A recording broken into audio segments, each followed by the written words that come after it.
Well, now I'm joined by wide receiver Willie Snead. And Willie, it's been a big offseason for you. You got engaged. You've made a big donation to help families dealing with the COVID-19 pandemic.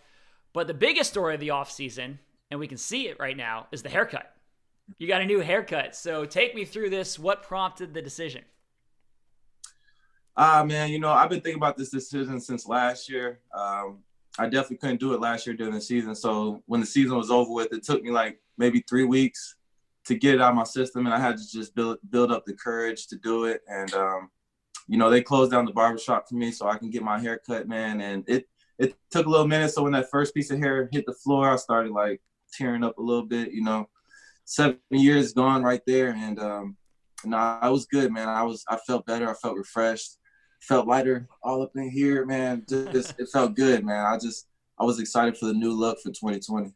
So what did everyone? It's kind of been part of your identity. Like, what did everybody say when they saw your friends, family, maybe teammates who've seen you for the first time since you got the cut? I think they were just like really surprised. They weren't too sure like what it was about, and I'm like, it was just a feeling that I had. I remember my daughter, like when she woke up, because I did my haircut at night, so my kids were sleeping. So when they woke up in the morning, they came and see me, and my youngest started crying. Like her first reaction, she started crying, and she's like, "Where's your hair, Daddy?" And I'm like, "I cut it. I wanted to look better." So she cried for like maybe 30 seconds, and then she gave me a hug, and she's like, "I love you, Daddy. It Oh, looks great." So I've been getting mixed emotions about it, mixed feelings, but everybody seems to like it now that's like 2-3 months removed. right, right. Yeah. Well, if you get the approval from your daughter, that's all that really matters, right? Once she gives you the That's what I'm hug, thinking. yeah, you're all good then. All right. So the engagement too. I mean, obviously that's the biggest thing of your life that's happened over the past month. We've seen the video that you posted and it's gone everywhere, but give us the full backstory. How long had you been planning this? Had you had the ring for a while waiting for the right moment? Yeah, I did have it for a while. I had the ring for like a month, and I was planning on doing it on our vacation. We're going to take a vacation at the end of the month of March, and that's when all this coronavirus thing started spiking, and flights were getting canceled. So I had to cancel that. So I was kind of bummed out, but I was just trying to think of a time and perfect place to do it because I didn't want to keep it in my pocket. It was heating up real hot, and I just want to do it. My daughter's birthday was on April 3rd. And I just felt like that was a great day just to have the whole family together, my family, her family, just to celebrate my daughter's birthday. And then, oh, wait, hold on. I got a ring for your mom, too. So it was a beautiful moment. My kids were crying. It was an emotional moment. It was a blessing, man. It was an awesome feeling. That's cool. So something else that's big over the past month is that you made a donation. Obviously, everyone is dealing with COVID-19. You donated $15,000 to families in Baltimore to provide meals to needy families. How did that come about, and why was that important to you? The opportunity was presented to me for one of my marketing guys. And, United Healthcare is a great foundation that helps families in need.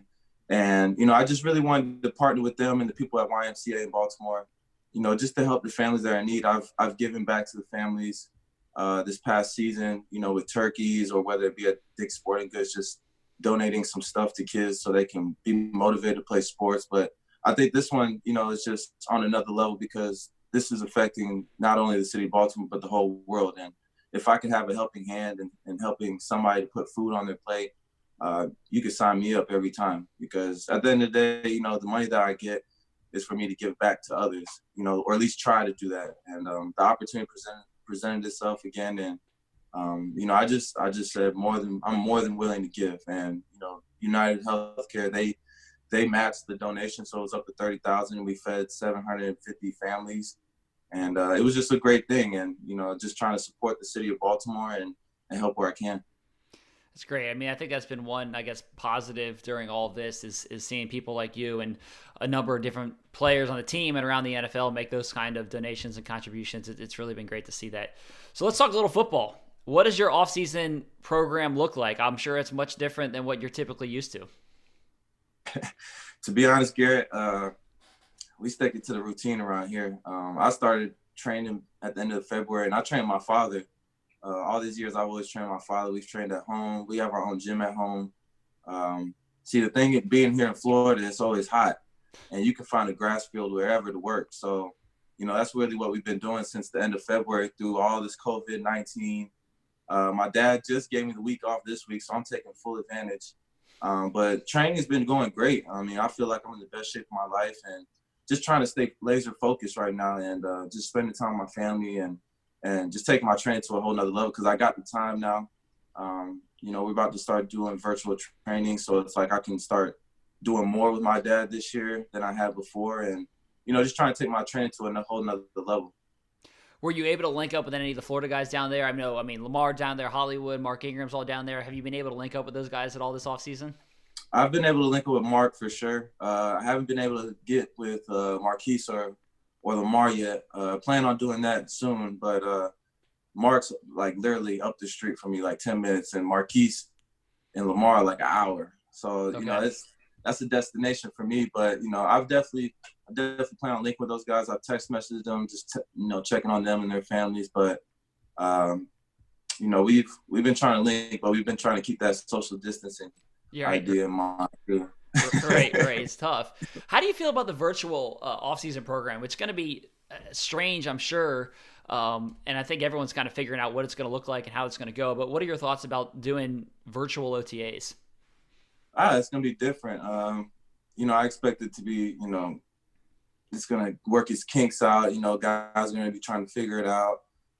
But I know I talked to Steve Saunders, our strength coach, and he's amped up about it. He's excited about it. And, the amount of guys that he has signed up for that is a good number. And, it's going to be a lot of testing. It's going to be a lot of, trials going on. But I think, once we all get it, going in the right direction, I think the meetings will be good. I think the workouts are going to be, they're voluntary, but I think guys will do it because you don't know everybody's situation. Gyms are closed and things of that nature. So it gives guys an opportunity to actually continue to work and get better. And they're sending us equipment too. So that's a good thing. You can always do work on your own. So it's going to be, it's going to be a test. It's going to be experimenting, to be honest. So definitely looking forward to see how this turns out. So next week's the draft. How much attention do you pay to the draft? Do you watch all 3 days? Do you watch the first round? Like, what is your interest level in the draft? I don't know what my interest level is going to be this year, seeing that it's not even going to be, how it usually is together. It's going to be Roger Goodell making draft picks from his basement. I know, right? I'm not sure how I feel about that, but I've been sticking to guys. Like I've been looking at the receivers, because they've been talking about a great receiver draft. A lot of great talent. Been looking at some of the teams and what they need. Our team for sure. But there's a lot of talent coming out in this draft, and I'm really excited to see where everybody goes. There's a lot of big names, and it's just going to be exciting to see where guys land. So when you hear analysts say the Ravens could draft a receiver, they're probably going to draft a receiver high. Like, what do you think? Is that motivating? Do you say bring him in? Like, you've been in the league a long time and you know kind of how things go. But like, what are your thoughts when you hear the discussion about the Ravens drafting a receiver early again? I mean, we definitely need another body in there. It's going to be it's going to be fun. I'll say that much. We invite competition, and at the end of the day, we all trying to get better. We're all trying to raise the level, raise the bar, so to speak, with our team and trying to get us better. So I know the guys upstairs are going to bring in the best guy, the best Ravens guy that they can find in the draft. And even if it's one or two, we welcome guys with open arms like we did Marquise and Miles last year. And those guys turned out to be great players for us. So I know we need receivers. We haven't picked any up in, free agency. So I know the draft's going to be big. But I'm looking forward to it. I love competition. I think our whole room loves competition. So we invite, guys to come in. We're just going to, get better each and every day. I think one debate that fans are having right now is what type of receiver could work and what type of receiver the Ravens want. So that Hollywood's a speed guy. You work the middle of the field. Boykin's a big-bodied guy who can also get out there and block a little bit. So, like, when the Ravens add a receiver, what is that prototypical type of receiver that they would want to add in your mind that would be a perfect complement to what you already have in place? I think speed is definitely, more that we need. I know they're trying to stretch the field this year and open lanes for Lamar to throw into. I know speed you can't beat speed. And then, you can always use a big body guy But we have guys like that, Jaleel Scott, Wes, those guys just have to prove themselves. But if they were going to bring in another guy, I definitely think they would go with speed. And then, if there's a guy later in the draft that they think that has some potential, that's a big guy, I would expect them to bring that in too. So, you can get both the big and the speed, but I think speed is definitely what we might go for first. I wouldn't be surprised. I'm with you on that. That's the way I see it. I kind of look at Kansas City. Do you look at them and see what they did last year, and it's like basically a track team around Mahomes? Do you feel like that's kind of, I guess, the model for what we could do? It's definitely, the base, because we have a lot of concepts that are similar to theirs. But yeah, I mean, you definitely want to stretch the field with speed and get guys underneath and, in the open space. So, we'll see what happens. I'm excited for it. I know it's going to be interesting the first day. People are going to be, you never know. You never know with Eric, man. He'll trade back in the first round and get Lamar Jackson. So you never know what's going to happen, man. It's true. It's going to be an exciting 3 days. So just beyond what happens in the draft, what are your thoughts and expectations about what this team can do this year? I think the sky's the limit. I think we're hungry. We're going to come back into camp in the season just motivated to get back to where we were last year and take that next step, because our potential last year, it was like everybody had high hopes for us, but I don't think anybody saw 14-2, the best offense in the league, all these things. I think the guys inside the locker room believe that we could be that. And I just think this year the bar has just been raised to a whole nother level. So we have to be able to match that and be able to come out and take that next step in the playoffs, because, that's what matters, man. You have a great season and then you get kicked out in the playoffs and you're done. And we're talking about next year already. So I think for this team, that mentality of not only being in the Super Bowl, but winning it is going to be crucial for us. And it starts with each and every day that we step out there on the field, putting in the work, making your teammate better, and ultimately winning games when it matters. Mm-hmm. I get the sense that you guys are really hungry. Mark Ingram did a conference call with reporters yesterday, and he talked about that. And it just seems like there's a hunger to get back to Baltimore, to have a season, obviously, and to try to kind of pick up where you left off and finish the job.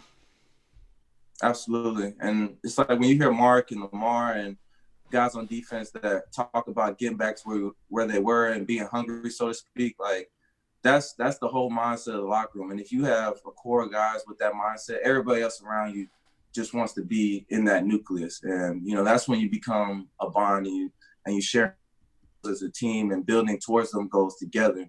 I think that's when you separate from other teams that, are still trying to figure out, trying to get to where we want to be. But it takes a whole team. It just doesn't take 2 or 3 players with the same mindset. I think that's what makes the difference. And that's what we have on this team. We have a lot of great players with great mindsets to get better each and every day, hungry enough to get back to where we are. And taking that next step is which is hoisting that trophy up. Awesome. Well, we're all keeping our fingers crossed that happens this year. Thanks so much for the time. Congratulations on all the excitement, the haircut, the engagement, everything you got going on this offseason. It's great to catch up with you, and hope to see you in person sometime soon, whenever that is. Thanks, Garrett, man. Stay safe out there in Baltimore, man. All right, I will. You stay safe, too.